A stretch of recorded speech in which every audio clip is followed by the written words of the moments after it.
শুনিছোঁ ৰূপালী অসমৰ বোলে ঘৰ জ্বলাই দিছে বোলে, কিন্তু এইটো কেতিয়াও গ্ৰহণযোগ্য নহয়। এনেকুৱা যিমান শত্ৰু হ'লেও মানুহে এনেকুৱা কাম কৰিব নালাগে। কিন্তু মানে যিয়ে নহওক ন, মানে তেওঁ দোকানখনৰ জহতে মানে চলি কৰি খাই বৈ আছিলে, যিহেতুকে এইটো কাম কেতিয়াও কৰিব নালাগে।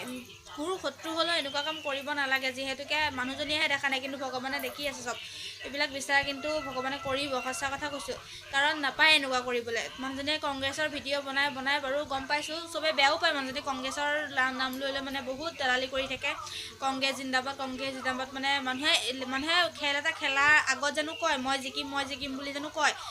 ঠিক আছে, তাই ক'লে বাৰু তাই গাত দুখ আছে, কিন্তু হ'লেও কিন্তু যিমান ঘূৰ শত্ৰু হ'লেও এনেকুৱা কাম কৰিব নালাগে। নাপায় কিন্তু এনেকুৱা কাম কৰিবলৈ, কিন্তু বহুত বেয়াও লাগিছে দেখিবৰ কাৰণে। কাৰণ যিমানে যি নহওক ন, ইমান ধনী মানুহ নহয় নহয় সিহঁতি, মানে যেনে তেনে চলি কৰি খাই থকা মানুহে। দোকানখনৰ ওপৰতে চাগে নিৰ্ভৰ সিহঁতৰ, মানে 5টা পৰিয়াল ন, মানে 5টা মানুহ সিহঁতৰ ঘৰৰ।